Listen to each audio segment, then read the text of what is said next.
This is Ibarionex, and this is The Candid Frame.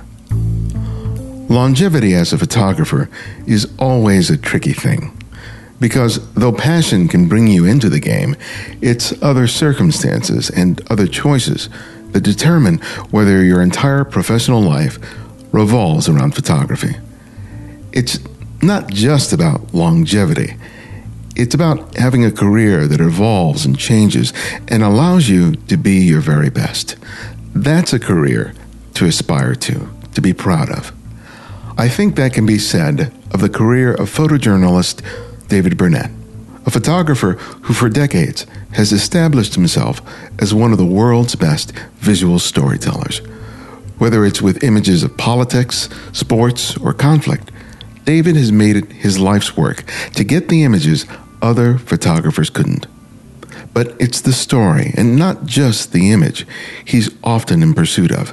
It was a lesson he began to learn as a young photographer photographing the war in Vietnam. I mean, I say the one interesting thing for me at the beginning of my decision to go in 1970 was John Derniak was the photo editor at Time magazine, and he could be a pretty tough customer, but he always appreciated when photographers would come to him with ideas, because I think he felt that an idea was something you could never replace.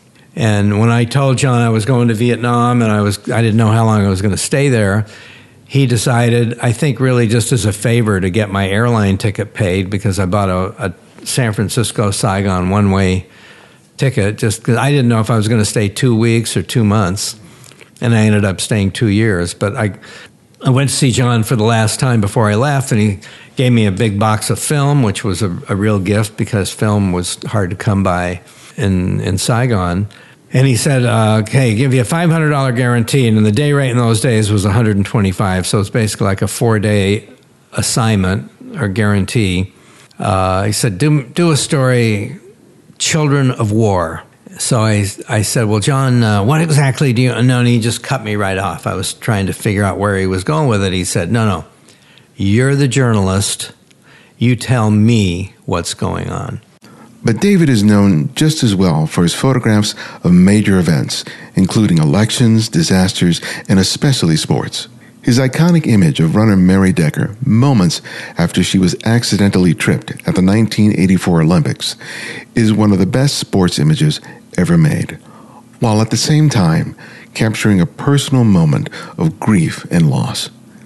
Every other photographer at that event hoped to capture a moment of elation and joy, but it was a simple choice that led David to make an image no one else was able to capture.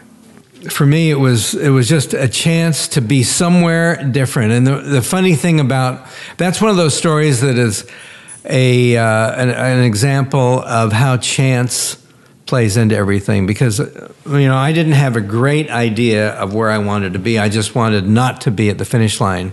Well, Neil Leifer, who you mentioned a minute ago, Neil, one of the great sports photographers, he was down, I know he had set up for something he thought was going to be the magic picture at the finish line when Mary Decker is finally going to get her gold medal 4 years after the U.S. team was denied the chance to be in the Olympics at Moscow. We boycotted the games because of the Afghanistan invasion. Walter Yost, another great sports photographer for Sports Illustrated and others, was over at turn 1 where Mary Decker's mother was. And he was going to get the embrace shot and get the flag. And, this is the beginning when people were just starting to get their country flag and run around the track.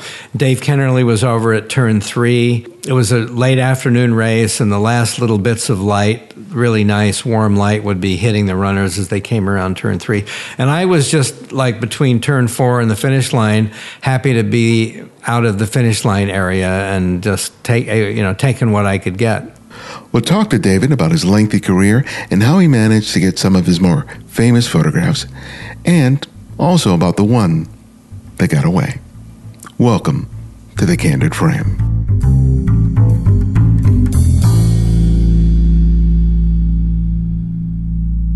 Well, David, thank you so much for making time for me. I've been following your work forever. Oh, well, thank you. It feels like I've been producing work forever, but Yeah, the old creaky joints issue. It's amazing to me that you're still plugging away making images. That really is inspiring. One of the things that always struck me about your work, and even more so as I was looking at it, getting ready for this interview, was, with photojournalism, so much about the image making is about telling a story. Mm-hmm. It's about getting enough elements within the frame to help in either a singular picture or in a series of pictures reveal the narrative, the event, the occasion that's happening.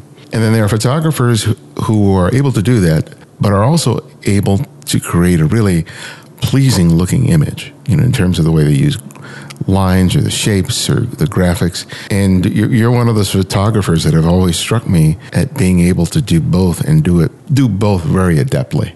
And thank you. And not all photojournalists are able to do that.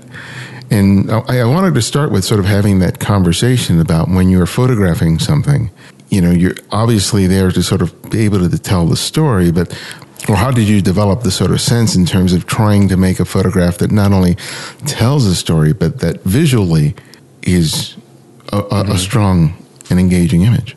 I think it's interesting that you bring that up. So much of what we do, I think, is completely intuitive. You just kind of do what feels right, and it's much less pondering and how am I going to attack. I mean, there are moments when you obviously do that.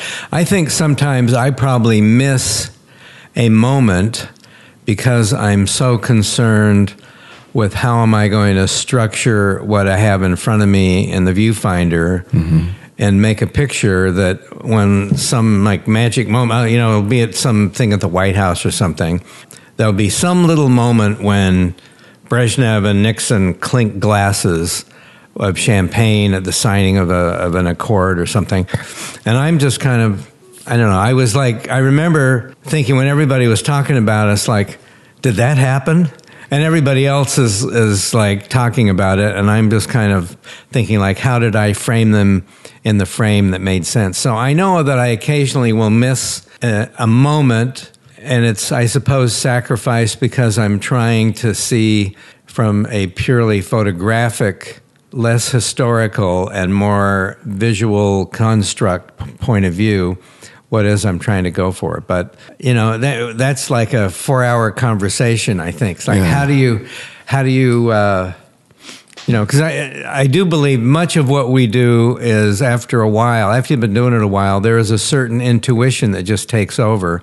Like you walk into a room where the gymnasts are going at it at the Olympics or something, and you look around the room and you can figure out in about 30 seconds where the pictures are and where you might want to go. And then there's another 5-minute deal, which is, well, those seats are already gone because there's a whole flock of 20 guys that are all lined up to get people coming through and vaulting off the horse. So where else can I go that will be an interesting picture and it isn't with surrounded by other photographers? I mean, the gymnastics is one of those things because there's so many things going on at once, and you're trying to figure out: am I going to do the vault? Am I going to do the bar, the parallel bars, or whatever that big solo bar is called? I forget what the name of that is, but there are just gymnastics is really interesting because you have 4 or 5 or 6 things going on at once, and then you have to run that problem through your head. Where do I want to be? How do I set up? Where do I go for a picture? And in my case, I've been lucky enough that in most cases when I'm doing these big sporting events, it's less about who won the gold medal or who won first, and more about taking a picture which puts a viewer in the place of understanding. If you'd been sitting with me, that's what it looked like. Yeah. I was wondering how the fact that you were often competing with other photographers for any variety of different kinds of images, how the need to sort of distinguish yourself in terms of your imagery compared to those, how did that sort of inform the decision to try and make an aesthetic, an image that was leaned more on aesthetics?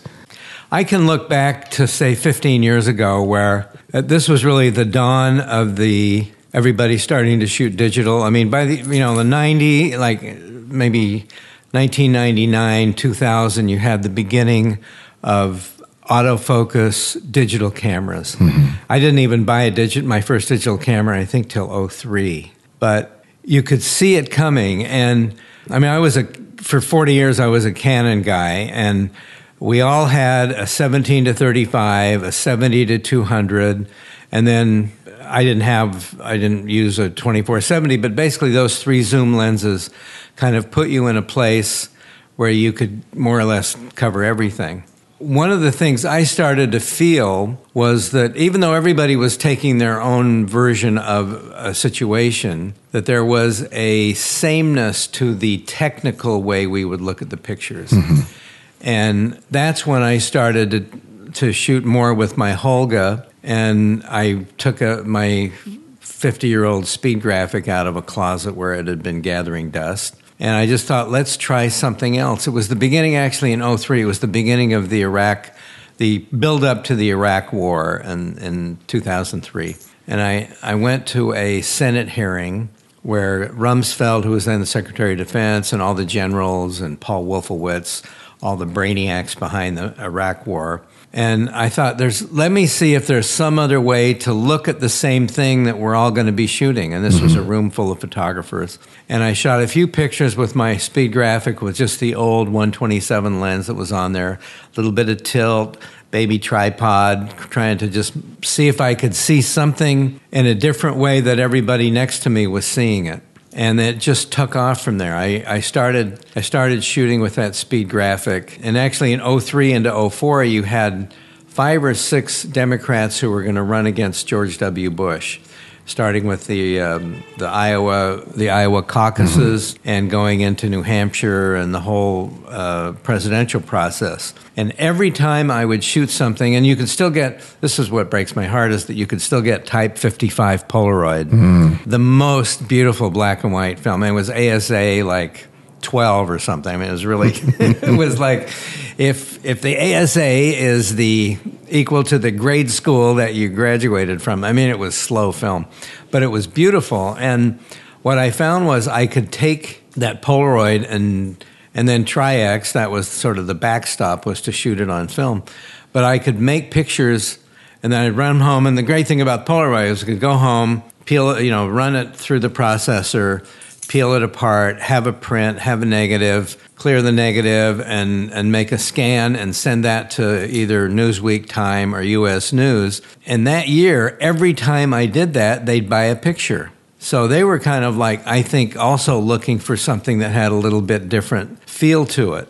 So for me, that was really cool. I could shoot another way. I mean, I was standing next to 10 other guys, and we're all shooting with the same digital cameras, but I also had that 4x5, and every time I did something with that 4x5, I made a deal out of it. And finally, Time Magazine just said, well, this is stupid. Why don't we just put you on contract? Because every week we're buying your pictures anyway. So that was a great deal. And from there, I discovered, as I started to do research about how can I shoot with something other than a 127 f4.7 lens, that's when I discovered the Aero Ektar, which was the aerial recon lens that Kodak made in World War II for the recon cameras. And 178 millimeter. So I went from shooting like a 38 millimeter to shooting a 70 and f2.5. So now I could take a 4x5 camera with Tri-X and shoot it like it was a Leica at, a 30th at 2.5 with Tri-X, which meant on John Kerry's campaign plane, I didn't need lighting. I didn't need a tripod. A tripod was always nice, but I could start making pictures with that not only were different than what everybody else were doing, but because of the inherent self-inflicted difficulties which shooting that camera added, I had to start thinking more about what I was going to shoot. You couldn't shoot 50 frames. Maybe you had 4 holders, so you had 8 frames. So you really had to be careful about what you were shooting. And, people used to say, well, that's like tying one hand behind your back, isn't it? I said, it probably is. But when you have one hand behind your back, you have to really think it through a little bit more other than just pop a couple of frames. Right. And so that, for me, was a real point of departure, going back to, in the digital age, starting to shoot this big film camera again. It was great. I loved trying to reinterpret the same old things that I'd been looking at for years and doing it in a kind of a different way, or approaching it differently. When I look at those images that you shot that way at the Olympics or during the campaigns, they just really stand out. They're beautiful, but they really allow you to see a scene that you see over and over and over again when you're, during those events. Mm-hmm. Like you said, they're very similar to each other, but those are very, very distinctive. But when I was thinking about your pictures in terms of how different they are, I go back even before you were shooting digitally, and there's one image that really struck me, and it's an image that you shot at the state funeral of Juan Perón, which is an overhead shot of his open casket. And I look at that image, and I've seen overhead shots like that primarily in sports. I think the Neil Leifer photograph of Muhammad Ali after a knockout, right? Ali Cleveland, what was his name? But that was that overhead. And that shot was I just thought, not only is it sort of a unique perspective, but it's a unique perspective at a very unique event to get that. And I really wanted to hear the story about how you gained the access in order to make that photograph. That's a probably more time than we have time for to tell that story. But I was then working for Gamma, the French agency. I was like, Dave Kennerly and I were the last two guys that the old Weekly Life magazine signed on in 1972.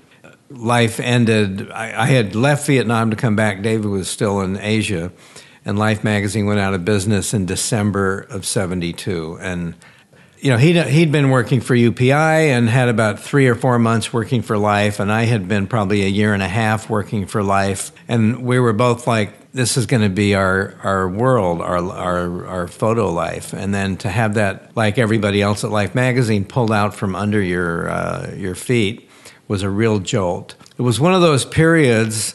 Look magazine had gone out of business the year before. Life went out of business. And everybody was kind of like, oh my God, photojournalism is dead. It's terrible. Nobody's ever going to, send us anywhere to do anything. And I then ended up joining Gamma, the French agency, and just started doing stories all over the world in ways I probably never even would have been able to do with Life. And it was a great couple of years at Gamma, after which I joined up with Bob Pledge, and we started Contact Press Images, and that's 42 years ago. Amazing. The numbers don't make sense. The numbers are way too big, because 42 years ago, that's something that old people say. Through Gamma, I had been the official photographer for one of the French candidates who ran for president of France in the spring of 74, Valéry Giscard d'Estaing, who actually won. And I was, as part of this deal, I was flying on his plane everywhere. And like all the other photographers, including this one wonderful French photographer named Alain Nogues, they'd have to get up at 4 a.m. and get in their car and drive for 4 hours to get to wherever I was going to be, arriving by jet, hours later. And I'm sure, especially the fact that I was an American, I think they were kind of ticked off that an American was photographing this French candidate. But the fact that I was American and didn't speak very good French meant that I was not a security issue, because they could say whatever they wanted, and I had no idea what they were saying. And actually, that was pretty good, because all I did is worry about pictures. I was not trying to overhear what all the brainiacs were saying. But it was a tough time, and I had only met Nogues when I got to Paris. I had seen the work he did the year before in the Sahel of Africa on the great 73-74 Sahel drought and famine. A lot of people starved to death out in the desert. And he'd done some really impressive pictures. When I finally met him in Paris, I was very complimentary. And then after 6 weeks of the campaign, he kind of was not a big fan of mine, because it was like, oh, Burnett, he gets in that plane and I have to drive for 5 hours to get to the same event. He was kind of pissed off at me, to be honest. Anyway, we get through the presidential event. That was the middle of May. I came home finally in June. And on, I think, July 1st, Juan Perón, who I knew about, obviously everybody knew who Perón was, and later Evita was made into a show, which probably made him more famous than even his actual during his lifetime. But I hear that Juan Perón has died, and I did what I often did in those days, which was I got on a plane the next day and went to Buenos Aires. The town, the whole country was more or less shut down, and I had to get my bag off the plane. I mean, it was really, you had to get your own baggage off the plane. Went downtown where the Time magazine folks, in the good old days of telex, which, people don't know what a telex machine is. It was like the world's heaviest, slowest email machine. It was like using a telephone line at about 50 baud. Now we're into the hundreds of thousands of baud. 50 baud, but you could type a letter in New York and it would punch that letter in Buenos Aires or Saigon or whatever. Telex was this great deal. So I had let them know I was coming, and they had an official credential ready for me. Okay. So I get the credential, I leave my suitcases, I grab my cameras, and I walk down to the Congress building, which is surrounded by mourning Argentines, tens of thousands of them, maybe hundreds of thousands. And I can't see anything. And then I notice there's a TV truck parked in the middle of this crowd, and I make my way through the crowd. I climb up the stairs of the TV truck. I see there's one little space that I could go sit down, and I get over and I sit down, and sitting next to me is Alain Noguès from France, who had just arrived a couple of hours before. The guy who kind of had it in for me because I was getting sort of the red carpet treatment. So we shoot for an hour, and we were, chatting buddies, as it were.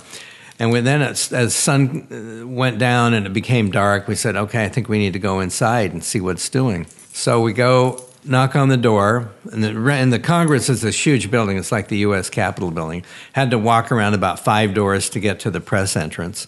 And we get there, and we knock on this big door, and the door opens, and there's what do you want? I said, we're members of the press, and I showed him my pass. We start to walk in, and he puts his hand on Nogués' shoulder and said, he doesn't have a credential, he can't come in. And I said, he's my assistant, he's carrying all my gear, he has to come with me. Well, okay. And we get in, and Nogués is shocked that I have. He said, but Dave, merci, Dave. He didn't, I think he just couldn't believe that I would not just leave him at the door. But I've never wanted to beat anybody that way. I want to beat him with a good picture. So anyway, we get inside, and it's in this amazing building, just like the U.S. Capitol Rotunda. In fact, I thought of this during the George H.W. Bush lying in state 2 weeks ago, because I was down in Washington for that. And you're looking up into the dome, and you know that there's a picture up there. Now, in this case, they actually put some cameras up there, and at one point they did let a couple of photographers very briefly go up to do that picture. Going back to Kennedy and I think even Eisenhower. Kennedy was probably the first one. That was 1963, and Bob Gomel, the great life photographer, made this wide-angle shot from the top of the dome, and it's kind of became the standard. So we're under this dome, and there's open casket, and we're in the little photo area. And the way they had it set up, his feet were, as he's lying in his coffin, his feet were facing toward us. So basically, from the photo stand, all you could get was kind of the bottoms of his shoes and then the cotton that was stuffed into his nose. Because it was like, we're looking at somebody who's laying down. And we're both along, we're kind of looking up around here thinking there's got to be some better way to do this. So at one point, having not slept for, days, I wander off into the little press coffee bar, and I said to the barista, who's in charge of, I don't know how I put it in my really bad Spanish, but I said, who's in charge? I said, that would be the president of the Senate. And then there was a wedding photographer who happened to be there, and I started talking to this guy about it, and I said, well, do you know who the president of the Senate is? He said, no, well, why don't we go find out? So I kind of look around, make sure we're not being followed, and we wander down the hallway, and there's this big door, president of the Senate, and we knock on the door, and this old codger, probably younger than I am now, but this old codger opens the door. What do you want? And the wedding photographer, my new friend, he says, we're looking for the president of the Senate. He's in a meeting. You'll have to wait. And he closes the door. We go and we just sit on a little bench for, 5 minutes, 10 minutes. When you're waiting around like that, every minute seems like an hour. And then we tried it again after 10 minutes. What do you want? We need to speak to the president of the Senate. Well, he's not here. He's in a meeting. come back. And so we closed the door again. We did that 3 or 4 times. Probably were there half an hour. And I'm the whole time looking down the hallway to see if Alan Nogues is skulking around the same way I am. And at one point, I see him see me. Uh-oh. And he leaps behind a column so as not to be seen. It was like, if you ever looked at Spy versus Spy in that magazine, I remember. We were definitely jerking each other's chain that way. So finally, long story short, a younger guy opens the door the next time, and I jump in and start. Actually, I said in my bad Spanish, I said, in every funeral of every great man, President Kennedy, Prime Minister Churchill, there's always one photo from overhead to show the majesty of the... And I didn't even speak Spanish that well, but it was like I was slinging it pretty good. And the guy was like, yeah, hey, that's a good idea. So he then became our little guide. And eventually we got up, the only people who got up to the top of the thing. And all of a sudden we're at the top of the stairs and there's this railing, marble railing, just like there is in the U.S. Capitol. And I looked over and it's one of those things, like just before you look at it, you make sure you hit the rewinds to make sure there's actually film in there. Yeah. You I had a 105 and a 35 and the 180 in my pocket. In my fishing bag, and I looked over the edge, and then the first time ever, in that moment, I saw Juan Perón looking at me, because that was really the first time I saw him, because from down below you could see who the mourners were coming by, but you didn't really see him. And I shot like 6 frames with the 105 and 6 frames with the 35, and then this giant claw belonging to the guard who was in charge of the stairwell, who shouldn't have let us up there, grabs me, and we start to go, and we're walking down the stairs, and I said to the wedding photographer, I said, okay, it's our little secret, right? We don't tell anybody. And I rewound that film and jammed it into my pocket. Your right front pocket is always the pocket where the good film goes after you finish it. And then that ended up being a full page in Time magazine the next week. And finally, at the end of that week, before we saw the magazine, but after they had closed it in New York, I ran into Nogues again, and he said, Dave, dis-moi, tell me. I said, yeah, I got upstairs, because he had been unable to get upstairs, and we were both looking for it. So at that point, I felt we were back to being even on all those hours that I'd been in the airplane and he was in the car. All that was kind of washed away, and we got to start over as friends. And that was how I wanted to beat him, not by leaving him out in the cold, but making a picture. And the cool thing was that the next week, because I was really the only press person that had that picture, the newsstands would take Time magazine and open it up to that full page, and with clothespins put it up, like 10 of them on their newsstand, because that was the picture of the week. So yeah, it did make me wish I had been able to see Juan Perón alive, and I never got to see him, as the general. But yeah, you never know where a picture is going to come from.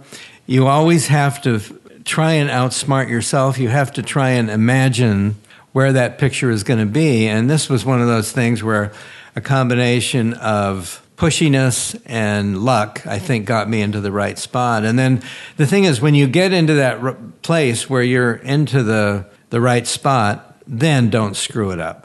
Yeah, and I've heard you mention that someone says of you, there's Dave Burnett, the guy who gets into the room and then disappears. Right. Actually, I was introduced by some, like Tom Daschle's secretary or some press secretary once that way. And honestly, that is the greatest tribute that you could say about somebody in our business, is that we're not there affecting anything. And occasionally we do, but it's like usually pretty inadvertent. We're really just trying to be a fly on the wall, and a fly with a camera. So tell me about that dance, though, because you're in a room with a bunch of muckety-mucks. They're busy negotiating or doing whatever they're doing.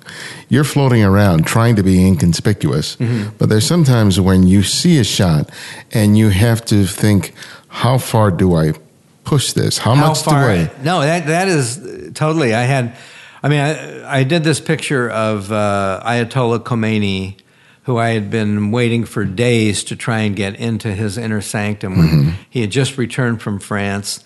it was the moment of the Iranian Revolution, was the return of Khomeini, and the Shah had left Iran for the last time, and it was really trying to, he would come to the window of this school where he was headquartered, and thousands of well-wishers would be there, and we had all worked it heavily from the outside. And again, through persistence and not being a jerk, sometimes those things work hand in hand, I managed to convince this guy to take me into his office. And later, a bunch of people got in, but I think I was the first one in there.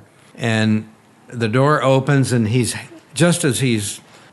the door opened, I see him putting the teacup back on the plate of the other of Ayatollah Khomeini, who later became known as the hanging judge. I mean, it was everybody in this picture turned out to be somebody important, but it was just what I saw. Bang, made a frame. Get that frame. Get ready. Make that picture, because you don't know. He doesn't care that you're there. I'm not there going to be his friend. Yeah. But we got in the room, and there was a small room. It was about an 8 by 8 or 10 by 10 room. And as soon as I got in, I just went to the opposite corner of where he was and kind of slid my back against the wall and kind of slid down into a crouch and just sat there and wanted not to be thrown out of the room. And a few minutes later, some other religious mullahs were brought in, and I have a picture of him in between their black capes. Yeah. And then I got a picture of him telling, I don't know if he was telling a joke or something, but he's laughing. It's like, how many pictures did you ever see of Khomeini laughing? It's like, I think I have one of the few. And then he left to go to prayers or something, and I stayed in the room. I figured maybe he'll be back, and I had my old Hardy fishing bag was my camera bag in those days. It was, that sort of pretty muslin-colored thing with the leather trim that everybody would take to the North Country in Scotland and catch trout. Yeah. I was just throwing my cameras in there. And I had the camera bag there, and it's amazing. I have this picture of him walking back into the room, and I had just left my bag kind of right in the way. He almost tripped on my camera bag, which that would not have been good. But yeah, I mean, it was, and then, he was there a few more minutes, went to the window and waved to everybody. I got a couple more pictures, and then it was like, I got my pictures. I got to go ship this stuff. And that Iran was a really interesting case. Before digital, before you could just get on a phone line and send pictures, you had to send your film. So I was working for Time magazine, and my good friend Olivier Rabeau was shooting for Newsweek, and we often went out shooting together. A couple of times my editors were like, well, why are you with Newsweek? I said, you know what, I got to be with somebody that I know and trust, and he's a good friend. And we may be 2 feet apart somewhere. We're going to take very different pictures. And so if that is what it takes for me to feel comfortable about shooting, that's what I'm going to do. If you don't like the way we're shipping film, then you come to Tehran and take care of it. Yeah. That choice to stay in the room is sort of really, can be a real test, because you've chosen a spot, you've chosen a location, and you're thinking, if I stay put, something will happen. But at the same time, I can imagine you thinking, maybe I should move. What else could I do? You're always you never are happy about it. You're always second guessing yourself. Like, where else? Where's there a better picture? When he goes to the window, and I had been outside any number of times when he came to the window, so I'm thinking, well, I think once again, you're always like second guessing yourself.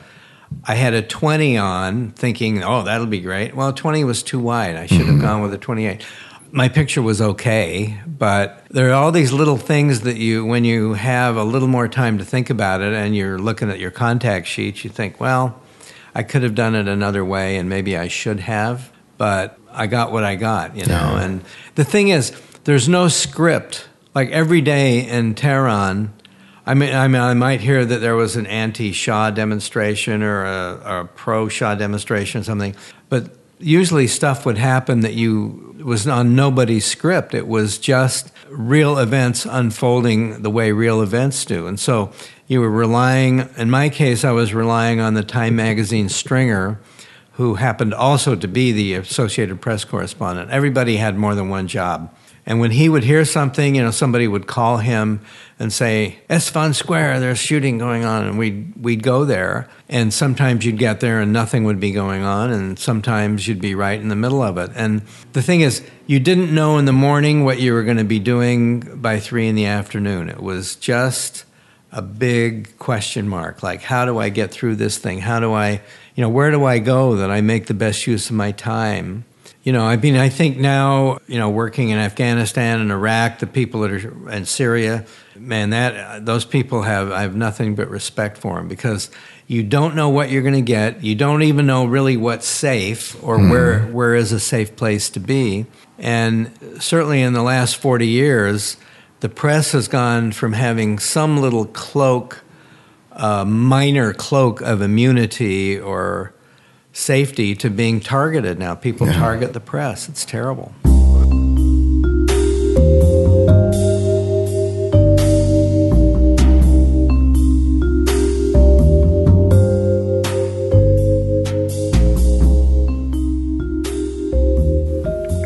It's been an amazing 2018, and it's sometimes hard to believe that we've been here doing this show for going on 13 years.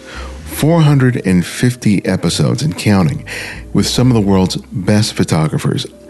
I count myself so lucky for not only still being here with the show, but the many moments that I've sat down and talked with photographers whose work I love and respect. It's been all the better that I've been able to share all these conversations with you every week. I think this season was amazing, and I can't wait to bring you even more in 2019, including our 500th episode. And I can't thank you enough for coming along on the ride with me and the support that you've given me and the team over these many years.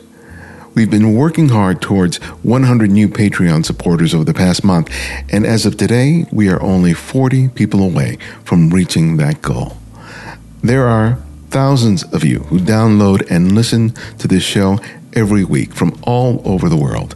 And not everyone chooses or can afford to support a show like this. I get it. But if you can't afford it and the show is making a difference in your work and your life, join our effort today. Because though $5 a month might seem insignificant, coming from a few hundred of you, well, it's something that is really invaluable. So begin 2019 by helping us to reach our goal of 100 new Patreon supporters by committing to a recurring donation of $5 or more a month. You'll be helping us to make the 2019 season the very best ever.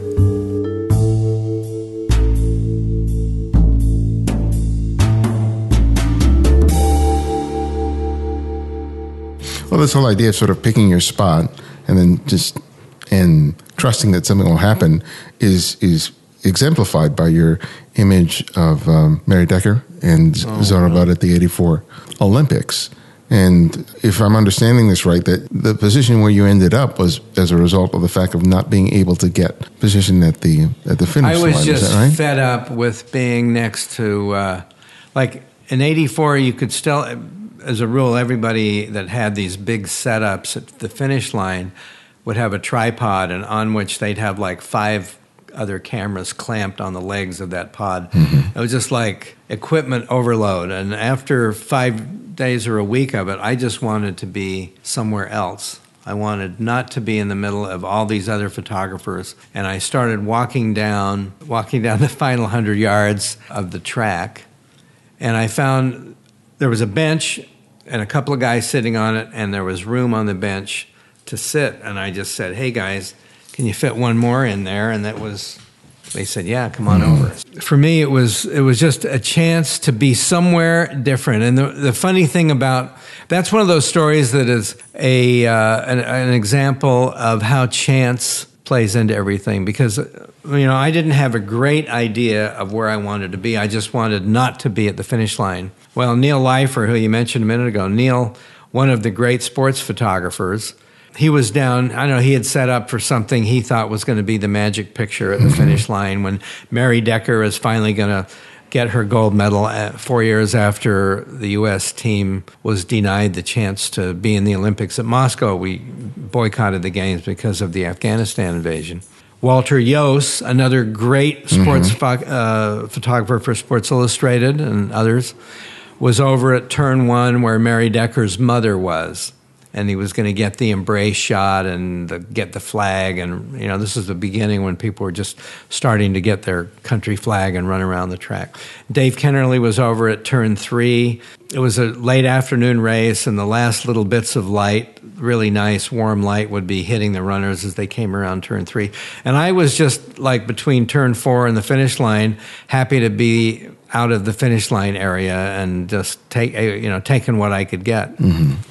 And it turned out to be where the accident happened. Zolabud, the young South African runner, tried to take the lead from Mary on a 4th or 5th lap of a 7-lap race, and they collided, and that's where Mary fell to the ground. And, you know, it's so interesting now because, like, now I shoot with these Sony A9s, 20 frames per second, raw files. I mean, they're really packing a lot of information in a very short period of time onto a memory card. I was then shooting with Canon F1s. It was the introduction, really, of Fujifilm. That was one of the great this is, I don't know if people know this, but one of the all-time great marketing screw-ups that Kodak made, and they made a number of them, was to not be the official film of the American-based 84 Olympics. And they blew it off, and Fuji came in and just took it over. Yeah, I remember that. And they had the 1-hour turnaround lab, and they were finally able to introduce American photographers to Fujifilm, and none of us knew what Fujifilm was. The 84 Olympics really was a gigantic step forward for Fuji. But I remember shooting Fuji 100, Push One Stop. It was an E6 film, and it's a beautiful film. And Push One Stop, like the colors were even richer and contrastier and everything. Anyway, shooting like 250 at 2.8, and had a 400 2.8 and an 85 and maybe some kind of a zoom, although I'm not really even sure I was shooting with zooms in 84. Probably more likely I just had prime lenses. But, you know, you'd kind of get them with a 400 as they came out of the corner and put that camera down and grab the 85, and as they'd go right in front of you, you'd shoot with the 85. What a lot of young photographers aren't even aware of probably is that shooting with an SLR, you only see what's going on when the mirror is down. Mm-hmm. And when you're shooting a picture, the mirror is up and letting the light hit the film, or in this case now the sensor.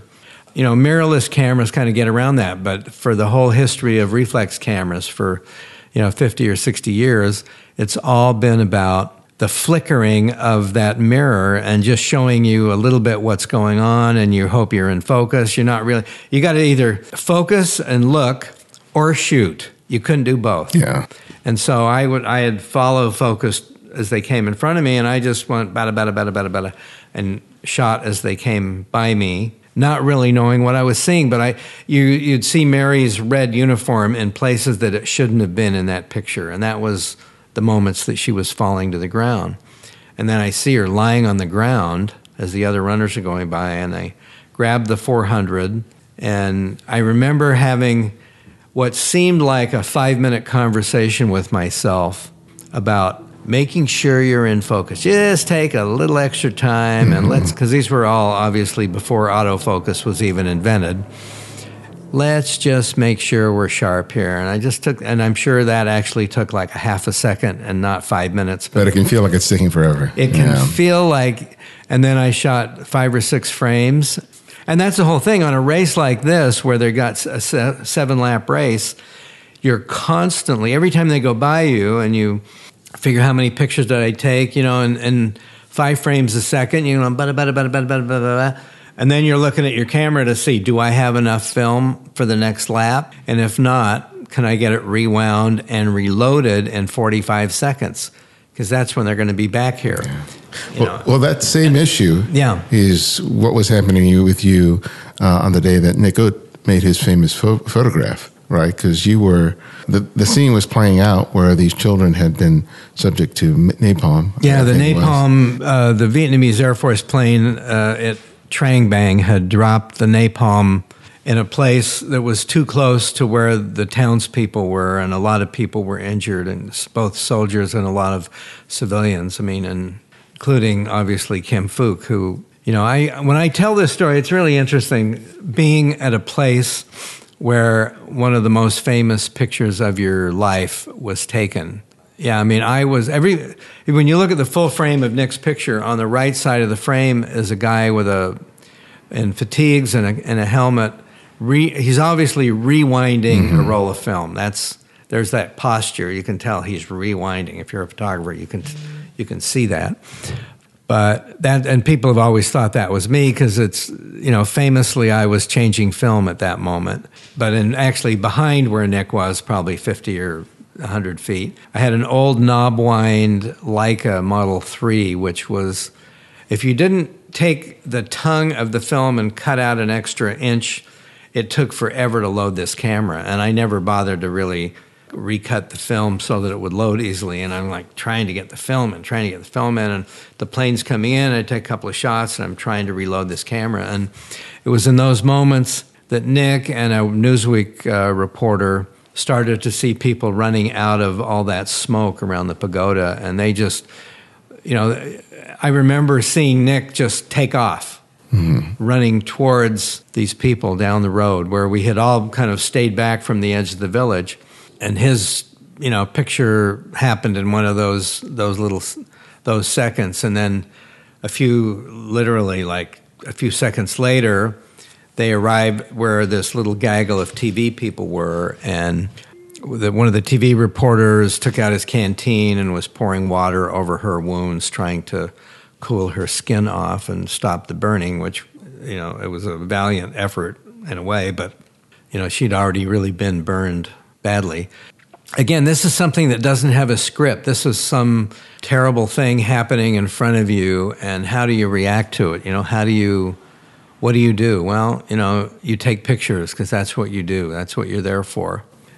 I mean, it couldn't have been more than a minute or maybe 2 minutes until they just decided, let's get these kids to a hospital. And Nick dropped the kids at the provincial hospital on the way back to Saigon. You know, when we got back, I was shooting that day for the New York Times. And so part of the Associated Press network, I took my film to the AP to get it processed and to send a couple of specials to the New York Times, which, you know, they didn't use. Obviously, they used Nick's picture, as did every newspaper in the world. But there was something about being in the darkroom, kind of waiting for my stuff to get done, and being there when that first print comes out of the wet print. Just, it was in the hypo for maybe a minute or something just to keep it from fading. And then they washed it, and then the darkroom technician came out with this wet 5x7 print. And we're all looking at it, and I think my reaction was the same as every photographer who ever saw somebody else's picture from a place where you were, which is, do I have a better picture than that, or do I have something as good as this? And I remember just looking at the picture thinking, that's pretty good. I don't think anything I have is as powerful as that. But I didn't know. You know, only 4 or 5 people in the world had seen that picture at that moment, you know, and then Horst Voss, who was the AP photo editor and kind of had been in Vietnam forever, and, you know, he was, wherever Horst was, he was the de facto bureau chief, pretty much, because he just had that sense of moral imperative surrounding his presence. But I remember him saying, "You do good work today, Nikat. Good work, and go send it." And they still had to dry the print and take it up to the telephone office and put it on the little transmitter. And I remember going back to my office at the Time Life office and sat at I still have the notes I typed up that day, just describing what happened at Trang Bang, and then mentioning at the bottom that Nick Ut from AP got a good picture, and the negative is going to New York. So if you're going to use this picture, get a print made in New York. Don't go with a wire photo. And one of my shots ran next to Nick's picture on one of the opening double pages in Life the next week. And that picture went on to be, you know, arguably one of the 2 or 3 most famous pictures of the century, certainly from the Vietnam War. Your time in Vietnam is something that I wanted to talk about, because a lot of the pictures that we've talked about, there was sort of an obvious story that you were there to document, whether it was a sports or political or whatever. But your time in Vietnam was an opportunity where you had to go out and find the story, because, you know, the war was all encompassing. Yeah. Right. And it wasn't really in Saigon. You had to go find the story. Right. So tell me about the challenge of being basically in a foreign country in the midst of a war, in a place where you didn't sort of know the language and all the things that you have to sort of work your way through, and you have the onus of, I have to find a story. Well, the U.S. infrastructure was still pretty heavy when I got there, which means they had planes from Saigon to Da Nang to Hue to Quang Ngai to Quy Nhon down to Can Tho. And there were these planes that was like a little airline going every day. And the rule still was that if you got to a helicopter pad and somebody was going where you wanted to go, if they could, they would take you. And, there was it was definitely not the press is the enemy of the people attitude. Mm-hmm. And even later when people got to be, you can still run into cranky historians who say the press lost the Vietnam War, and I think that's totally garbage. The people who lost the Vietnam War, if you can say it was lost, were the people who lied about what was going on there, in the military and in the government. But when you got down to a very elemental unit level and like the guys in the bush, it was almost universally people appreciated the fact that you had gotten out into some crappy place and you didn't have to be there. That was the big thing. I mean, I remember these kids, and they were all my age. I was 24. In fact, I was probably older than most of them. And you'd get out to some fire base, and it's like, wait a minute, you don't have to be here, and you're here? Mm-hmm. I said, yeah, man, came to tell your story. Came to see what's going on. I mean, for me, it was always about, I had this curiosity about Vietnam. I had a hockey injury, a back operation, and I was 4F as far as the military was concerned. But, I had this interest to know, I guess, the curiosity that most press people have. That's kind of what drives the press, are curious people. We want to know and try and explain things, even the things that can't very easily be explained, but you're always trying to. As I say, you could still get a plane to Da Nang, and by the end of my second year, those resources were getting much thinner. And for example, when we went to Trang Bang that day, we just hired a car and driver from the local hotel, the guys that hang out in front of the hotel looking for a client, and he drove us up and back that day. So it had changed in 71 into 72. It changed quite a bit in terms of when you wanted to go somewhere, you had to just make your way there. You'd maybe get on an Air Vietnam flight because the Americans had stopped flying so many support missions. So you'd get on an Air Vietnam, or you'd get a car and you'd just drive to wherever you had to go. But yeah, just again, trying to figure out where that was not always easy. And fortunately, I worked with some pretty good reporters. The Time and Life magazine reporters were smart people. And when you worked with somebody who was working on a story, that necessarily increased the chances that your pictures would get used, because you would be, with them, and that's what they were going to write about. I mean, I'd say the one interesting thing for me at the beginning of my decision to go in 1970 was John Derniak was the photo editor at Time magazine, and he could be a pretty tough customer, but he always appreciated when photographers would come to him with ideas, because I think he felt that an idea was something you could never replace. And when I told John I was going to Vietnam and I didn't know how long I was going to stay there, he decided, I think really just as a favor, to get my airline ticket paid, because I bought a San Francisco, Saigon one-way ticket, just because I didn't know if I was going to stay 2 weeks or 2 months. And I ended up staying 2 years. But I went to see John for the last time before I left, and he gave me a big box of film, which was a real gift, because film was hard to come by in Saigon. And he said, okay, give you a $500 guarantee. And the day rate in those days was $125. So it's basically like a 4-day assignment or guarantee. He said, do a story, Children of War. So I said, well, John, what exactly do you... No, and he just cut me right off. I was trying to figure out where he was going with it. He said, no, you're the journalist. You tell me what's going on. So that was one little light bulb that went on in my head. When I got to Saigon and I started kind of making my way around, I became friends relatively quickly with a photographer named Philip Jones Griffiths, who's a Magnum photographer who ended up doing this wonderful book called Vietnam Inc. Philip had been there for years and had really invested his life on trying to tell the story he wanted to tell about American involvement in Vietnam. And, I was trying to get in touch with the orphanage and the refugee camp and all these things. And after a few weeks of this, Philip, one day at lunch, he just kind of yelled at me. And he said, being in Vietnam is not all these little stories. It's not a little story for Time magazine or Life magazine. So here's what you have to do. He said, put 50 rolls of film in your rucksack and go to Da Nang and don't come back until you've shot every roll. And in a way, it was like the best advice I ever had, which was I was so concerned about trying to get this story for Time magazine done that I was kind of missing the forest for the trees. Yeah. I mean, I don't know that I really kind of stepped up to the plate like as much as I now looking back at it would have liked to think I had, but I think it was a real jolt. That was the other little light bulb going on in my head. It was Philip just like, it's not about like trying to make all these constructive stories. You just have to get out and live the experience of being in Vietnam. Yeah. And it's like, and it's all these places that you're thinking about, but just go be a photographer and go observe and go investigate and go see and go photograph. So it was really between what Derniak and Philip had said to me, I think I was I was 24. I don't think I even knew what the hell I was doing as a photographer. I wanted to be a photojournalist. I wanted to work. I'd been working for Time magazine for the better part of 3 years.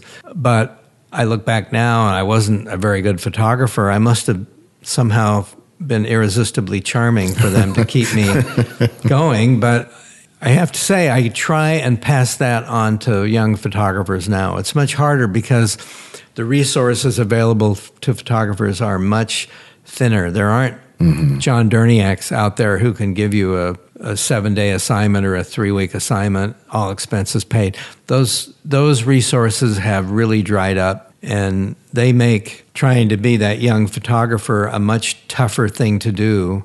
On the other hand, people have ideas. If you have your digital cameras, you're not once you have your cameras and a couple of memory cards, you're not stuck with the cost of film and processing that we used to have to deal with. So I don't know. It's like there's always some new wrinkle that comes up when these technological changes happen. And, a door opens and a door closes, not always at the same time. But, you can take your phone now and go be a photographer. And that's, I have to say, maybe not an altogether bad thing, that it's kind of, I miss the fact that the requisite craft that came, and every time now I'm shooting with my 4x5 and I forget to bring my light meter, and I was like, okay, can I really remember what a room light situation is? It 60 at 4 or 125 at 5.6 or 30 at 2.8? As someone who hated printing thin negatives, I still overexpose everything. That's stopper too. A little too hot, but... Before we started recording, you got a call about a portrait that you took of a celebrity that recently passed away. And that brought to mind the idea of the value of ownership of, an archive of work that a photographer has made over decades. That, there's one value to it when it's initially made, but as time passes, historically, those images can sometimes have a value that go beyond what they may have initially been created. Is that what sort of spurred you to co-found Contact back in the 70s? Well, I became, not right in the beginning of my career. I started shooting in 1968 professionally, and I have almost everything I ever shot. I have the negatives and the originals. A few things have been lost, stuff gets lost, send it over to the New York Times, and it just never comes back. That's happened. But by and large, most of what I have shot, I have the best version of it. I mean, in the 70s when you were shooting a color story, I was by then shooting Kodachrome pretty much all the time. And you would try and make duplicates in the camera. Instead of just one great Ernst Haas picture, I'd shoot 10 or 12 frames. And then the best one would stay in the U.S., but then we'd send one to France, Italy, Germany, and Japan. And those were the big markets. And if they got an original Kodachrome And technically, it would be way better than any Ektachrome dupe that you could ever send them. That's what you tried to help sell your stuff with. But having the ownership of the pictures was always a big deal. And now I see it in ways that I never really understood it. As a young guy, you think, oh, yeah, well, okay, they want to own the stuff. Well, you should keep the ownership of your pictures. You should never sign these terrible work for hires where you shoot for, $150 a day, and they own the pictures and they own all rights to them, and you can maybe use them on your website or something. That sucks. And actually, one of the things that kind of is getting my attention lately is, photo editors are usually the first people who are asked to judge photo contests. And Ken Jareski, one of my colleagues from Contact, brought up this point in a blog. He's a really good writer, too, actually. Jarecke, KennethJareski.com. Ken kind of started beating the hammer over the fact that very often contests are judged by editors who, in their day job, are asking photographers to sign really onerous contracts. Yeah. And where you have to give up way more rights or re-syndication rights, go to the magazine or the agency or whatever it is. Those people should not be allowed to be treated like the great, and these are people who are friends of mine, but I'm sorry, if that's the way that their legal department is forcing them to work, then they shouldn't also be rewarded with the laurels of judging a big contest just because they might be, in fact, very good editors. But this, the photographers are always the last one to be considered for anything. The last to get paid, the last to be given rights to their own work. Enough is enough of that. I mean, we have, at the same time, every job that you might turn down on principle, there'll be 10 other people standing in line to do it for less money and for worse terms than you were already turned down. So, sometimes we're our own worst enemy, probably most of the time. But it's definitely, ownership of your work. And in a way, the physicality of it, when you worked in film and you had to send the film in, then getting the actual film back was a big issue. Now, shooting digital, everything should be copied on your own drives before you even send it into a client. So at least you have it. Maybe they won't be so... so point on about the fine points of a contract. But, when it was film, it was a big deal. And I did a shoot. The first actual magazine shoot I did in the field in Vietnam was for U.S. News, who thought for their $125 a day that they got to own the pictures. And when their U.S. News went out of business and their archives were donated to the Library of Congress, I happened to be at the Library of Congress a couple of years ago, and I actually found my negatives, and I couldn't believe it, but I found in this whole U.S. News thing from October, November of 1970, a not very interesting story, but I found the story and the negs that were there. And the problem is, because it came through from the magazine and I never filed copyright on the stuff, I didn't even know what that was at the time. The odds of my ever getting him back are minimal. But, we were out there with a lieutenant colonel in the U.S. Army who became kind of famous in the helicopter assault world, Anthony something or other, I forget his last name. But, it's just, when you try and at least learn from your mistakes, the one thing I would say, the most important thing you can do is to keep copies of your stuff and don't sign these things where you give away all the rights. Yeah. And then the other most important thing, which I'll just say now because maybe I'll forget otherwise, is that don't just worry yourself about your career and shooting for other people, but shoot pictures every day, every week of your friends, your family, if you're in college, of your sorority sisters or your fraternity brothers or your bunkmates or whatever. Believe me, those pictures in 40 years will be far more important than some crappy assignment you did. Is that something you feel like you failed to do? I definitely didn't do it. I mean, I just came back from one of my college reunions and we were all goofing off about what it was like to sit around in the Kappa Sig house before lunch and play Boo-Ray. I don't have one picture of that, and I really wish I did. But yeah, photograph your own life too. Don't just figure you have to reach out, but reach in. Yeah. That's important. Solid advice. Well, my last question that I ask each guest is I ask them to recommend another photographer for our listeners to discover and explore on their own. And it could be anyone, someone you've long admired or someone you've recently discovered. So who would that one photographer be and why? Well, I mentioned Ken Jareski, he was in a class that I taught with Bob Pledge at the Maine Photo Workshops like 30 some years ago. And then I remember thinking wow, this guy can shoot. And he writes a very perceptive blog on Medium.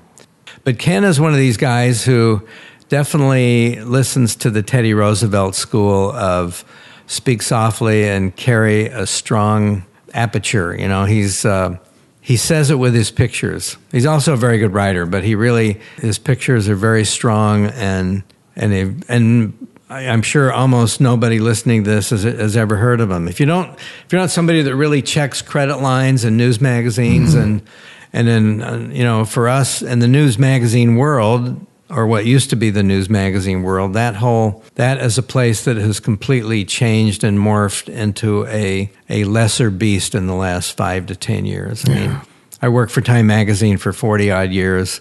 A new photo editor came in, and no one who ever had shot for the magazine before ever got another phone call. And, they're trying to remodel it and make it into something of their own. And I have to say, this week's People of the Year, to make the Man of the Year, Woman of the Year, the reporters, the truth tellers, I think they got that one pretty right. I don't know that world even exists anymore. I mean, I worked for Time and Newsweek and U.S. News for a long time. And it was great stuff because every week in the news magazine world, every week was different. Politics one week, a feature story on mining the next week, something in sports the next week after that. So it was a wonderful time, and I have nothing but really great joy of what I was able to do. But the world changes, and you have to try and change with it a little bit. Yeah. Well, David, thank you for sharing so much of your time with me today. Really, really appreciate it. Sure. Thank you.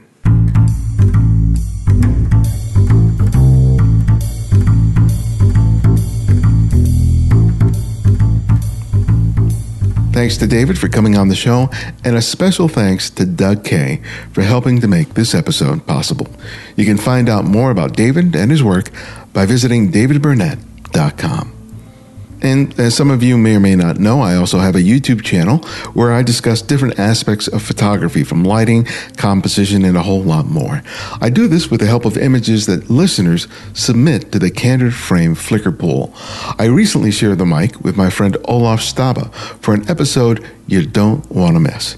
You can check out the TCF Flickr pool and our YouTube channel by clicking on the link in the show notes and the website.